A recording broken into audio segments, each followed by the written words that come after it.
जय हिंद दोस्तों, आप लोग का स्वागत है कॉम्पिटिटिव एग्ज़ाम चैनल पर।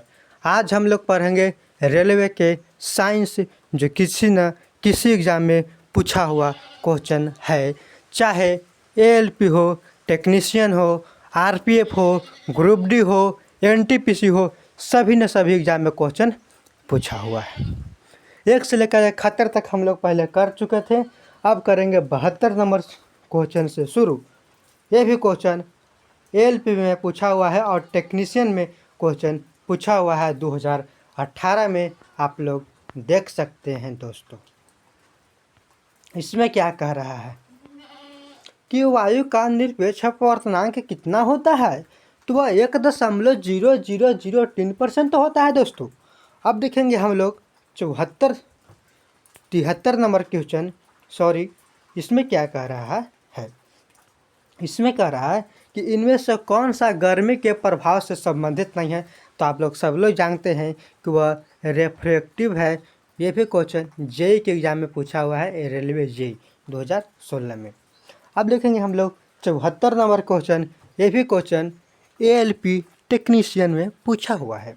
इसमें कह रहा है 74 नंबर में कि निर्वात के एक माध्यम में प्रकाश की गति के अनुपात को हम लोग क्या कहते हैं, तो उसको रिफ्रैक्टिव इंडेक्स कहते हैं। अब देखेंगे 75 नंबर क्वेश्चन। इसमें क्या कह रहा है। इसमें कह रहा है वेरी सिंपल है, ये एसएससी में क्वेश्चन पूछा हुआ है और बिहार दरोगा में क्वेश्चन पूछा हुआ है। इसमें कह रहा है कि किसी भी माध्यम का पूर्ण अपवर्तनांक सूचकांक हमेशा क्या होता है, तो 1 से क्या होता है, अधिक होता है दोस्तों। अब देखेंगे हम लोग 76 नंबर क्वेश्चन। इसमें क्या कह रहा है। ये वेरी सिंपल क्वेश्चन है। ये बिलासपुर में जो भरा होगा फॉर्म है, बिलासपुर में जैसे रेलवे में जोन चूज करने आता है, चेन्नई हो गया, बिलासपुर हो गया, गोरखपुर हो गया, ये सब जोन चूज करने किया। तो वहाँ क्वेश्चन पूछा था जेई में। कब, तो 2014 में।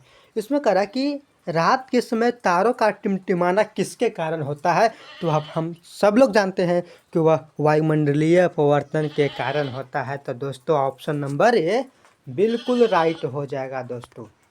अब देखेंगे हम लोग 77 नंबर क्वेश्चन। इसमें क्या कह रहा है।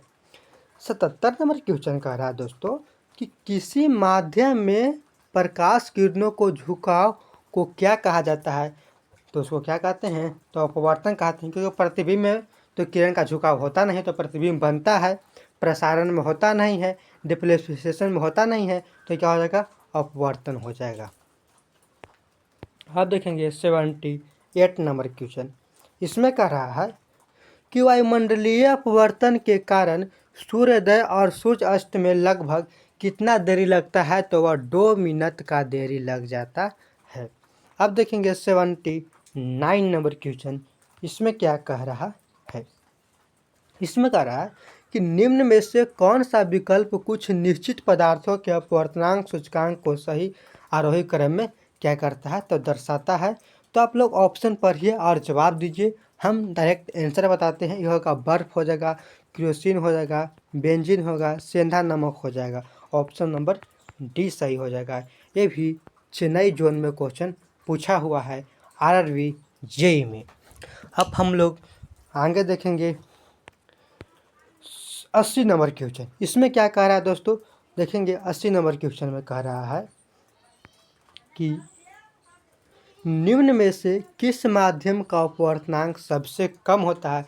तो सबसे कम अपवर्तनांक कहाँ होता है, तो हवा में होता है। सबसे ज़्यादा पूछेगा तो वह कहाँ होता है, वह कहाँ होता है दोस्तों, तो वह निर्वात में होता है। तो निर्वात में होता है, ठीक है। नहीं सॉरी दोस्तों, सॉरी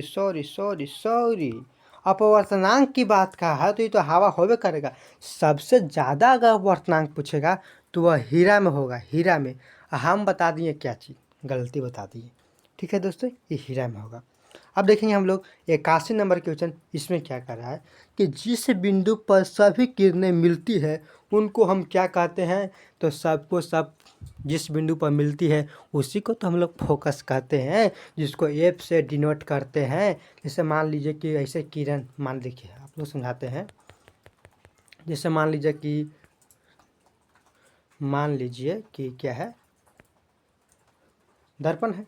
यहाँ से आएगा, यहाँ मान लीजिए ये क्या हो जाएगा, यहाँ पर मान लीजिए एफ हो गया, यहाँ वक्रता त्रिज्या कोई भी बिंदु आएगा तो एफ से होकर क्या करेगा, गुजरेगा। ठीक है, अब देखेंगे हम लोग 81 नंबर क्वेश्चन देख लिए। अब देखेंगे हम लोग 82 नंबर क्वेश्चन। ये तो दोस्तों आप लोग देख ही सकते हैं कि बीपीएससी में क्वेश्चन पूछा हुआ था, इतना हाई लेवल का हम लोग को नहीं पढ़ना है।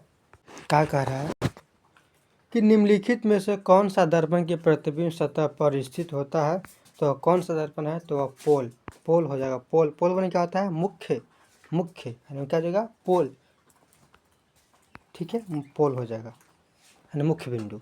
ठीक है, अब देखेंगे हम लोग अगला क्वेश्चन 84 नंबर, 83 82 हुआ है, 83 नंबर क्वेश्चन देखेंगे इसमें क्या कह रहा है। इसमें क्या है 83 नंबर क्वेश्चन में, ये भी आरआरबी और एएलपी टेक्नीशियन में क्वेश्चन पूछा हुआ है। इसमें कह रहा है कि एक दर्पण के वक्रता फोकस की लंबाई और त्रिज्या के बीच संबंध क्या होता है, तो आर बराबर 2f होता है। ऐसे f बराबर बोलिएगा तो r/2 होता है, लेकिन r एने आएगा तो भागा में है, एने चल जाएगा तो गुना में हो जाएगा, यानी कि 2f हो जाएगा।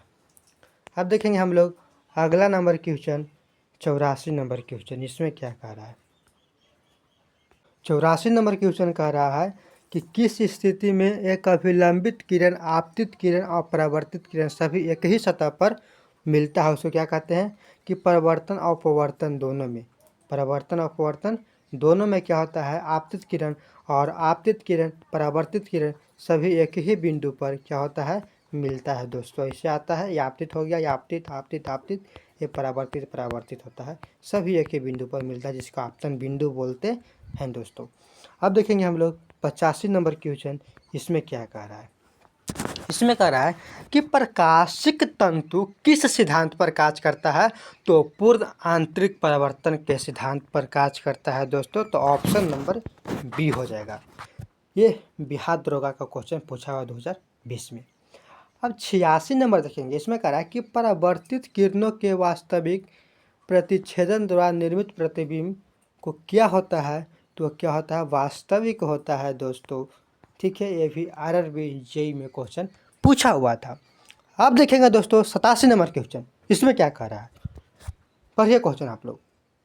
इसमें कह रहा है कि एक उत्तल लेंस की फोकस लंबाई क्या होती है, तो उत्तल लेंस में धनात्मक होता है और अवतल लेंस में ऋणात्मक होता है और समतल दर्पण में अनंत होता है दोस्तों।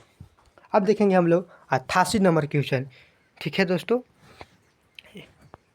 88 नंबर क्वेश्चन। इसमें कह रहा है कि किसी वस्तु का प्रतिबिंब उसके वास्तविक आकार को प्राप्त करने के लिए वस्तु को उत्तल लेंस के सामने कहाँ रखना होता है, तो रखना होता है 2f1 के बीच में रखना होता है। अब कह रहा है इसमें देखिएगा 89 क्वेश्चन कह रहा है कि आउटर लेंस की नाभिकीय लंबाई क्या होती है, तो अभी हम बताए हैं कि आउटर लेंस की नाभिकीय लंबाई ऋणात्मक होती है, लेकिन उत्तल लेंस में धनात्मक होता है, समतल दर्पण में क्या होता है, तो अनंत होता है दोस्तों। अब देखेंगे हम लोग 90 नंबर क्वेश्चन। इसमें क्या कह रहा है, 90 नंबर क्वेश्चन कह रहा है कि वस्तु को कहाँ पर रखा जाता है कि अभिसारी लेंस में कोई भी प्रतिबिंब नहीं बनेगा, तो फोकस बिंदु के बीच ही रख दीजिएगा, तो कोई भी बिंदु फोकस से गुजरता है, अब फोकसे पर रख दीजिएगा तो होगा। ठीक है, अब देखेंगे 91 नंबर क्वेश्चन। इसमें क्या कर रहा है, 91 नंबर क्वेश्चन कह रहा है कि जब कोई वस्तु उत्तल लेंस के डॉट डॉट डॉट पर हो तो प्रतिबिंब अवर्धित, अपसारी और सीधा कहाँ पर रहता था, बनता है, तो वह F1 और O के मध्य में रहता है, तो ऐसा प्रतिबिंब बनता है। तो कैसा प्रतिबिंब बनता है, आभासी और सीधा प्रतिबिंब बनता है।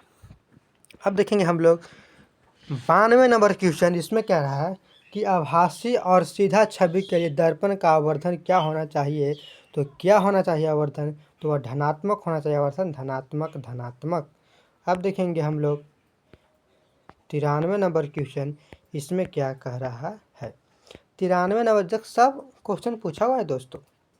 देखेंगे 93 नंबर क्वेश्चन क्या कह रहा है।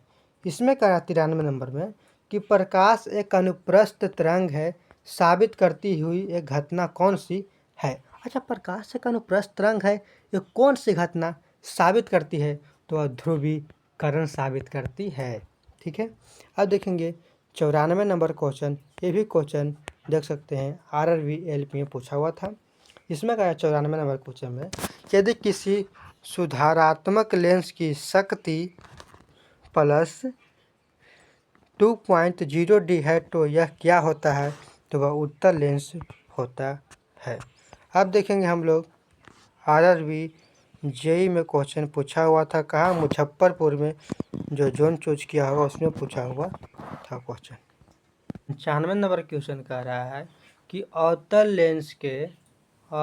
लेंस के प्रकाशीय केंद्र से होकर गुजरने वाली प्रकाश की किरण परावर्तन के बाद कहाँ मिलती है, तो बिना किसी विचलन के साथ क्या हो जाती है, वो आगे बढ़ जाती है। लेकिन अगर उत्तल लेंस में रहता तो फोकस से होकर क्या होता, गुजरता। अब देखेंगे हम लोग 96 नंबर क्वेश्चन। इसमें क्या कह रहा है। इसमें कह रहा है कि डॉट लेंस का उपयोग निकट दृष्टि दोष के पीड़ित लोगों को क्या उपयोग किया जाता है, किसका, ऑटो लेंस का। देखिए, अगर 3 अक्षर का दोष है तो 4 अक्षर का उपचार लगेगा, यानी कि निकट दृष्टि दोष को दूर करने के लिए अवतल लेंस का प्रयोग करेंगे और दूर दृष्टि दोष को दूर करने के लिए उत्तल लेंस का हम लोग प्रयोग करते हैं। अब देखेंगे हम लोग 97 नंबर क्वेश्चन। इसमें क्या कह रहा है। इसमें कह रहा है कि एक विकार जिसमें एक व्यक्ति दूर की वस्तु को स्पष्ट रूप से नहीं देख सकता है, उसको हम लोग क्या, दूर की वस्तु को नहीं देख सकता है, तो दूर की वस्तु को कौन नहीं देख सकता है, मायोपिया हो जाएगा। यानी कि दूर की वस्तु को नहीं देख सकता है, उसमें निकट दृष्टि दोष होता है। उस दोष को दूर करने के लिए अवतल लेंस का प्रयोग किया जाता है दोस्तों। और 98 नंबर क्वेश्चन कह रहा है कि दूर दृष्टि दोष से पीड़ित व्यक्ति के नेत्र किसी वस्तु का प्रतिबिंब कहाँ पर बनता है, तो रेटिना के पीछे बनता है। आप लोग सब जानते हैं कि दूर दृष्टि हो या निकट दृष्टि दोष हो, वो रेटिना के पीछे क्या होता है, प्रतिबिंब बनता है। लेकिन अगर निकट दृष्टि दोष होगा तो रेटिना के आगे प्रतिबिंब बनेगा और दूर में रेटिना के पीछे प्रतिबिंब बनेगा। अब देखेंगे 99 नंबर क्वेश्चन। इसमें क्या कह रहा है। 99 नंबर क्वेश्चन कह रहा है कि 2 फोकस दूरियों वाला लेंस का उपयोग डॉट से पीड़ित व्यक्ति द्वारा क्या किया जाता है, तो वह मायोपिया और का प्रयोग करता है। अब देखेंगे हम लोग अगला नंबर क्वेश्चन 101 नंबर क्वेश्चन। अब आप लोग ताली बजा दीजिएगा और लाइक कर दीजिएगा क्योंकि 100 क्वेश्चन पूरा हो गया है दोस्तों। अब देखेंगे 101 नंबर क्वेश्चन। इसमें कहा कि इनमें से किस उपकरण में केवल उत्तल लेंस का प्रयोग किया जाता है, तो उत्तल लेंस का प्रयोग किया जाता है किसमें, तो माइक्रोस्कोप में उत्तल लेंस का प्रयोग किया जाता है। ठीक है, अब देखेंगे 102 नंबर क्वेश्चन।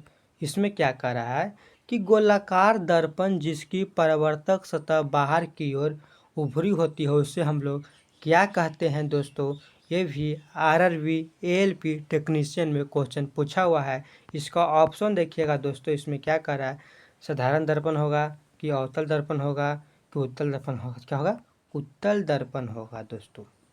ठीक है, तो आज तक यहीं तक रहने देते हैं। अब नेक्स्ट क्वेश्चन नेक्स्ट वीडियो में करेंगे। तब तक के लिए धन्यवाद। जय हिंद। आप लोग चैनल को लाइक कर दीजिएगा, छोटा सा एक चैनल है। जय हिंद दोस्तों।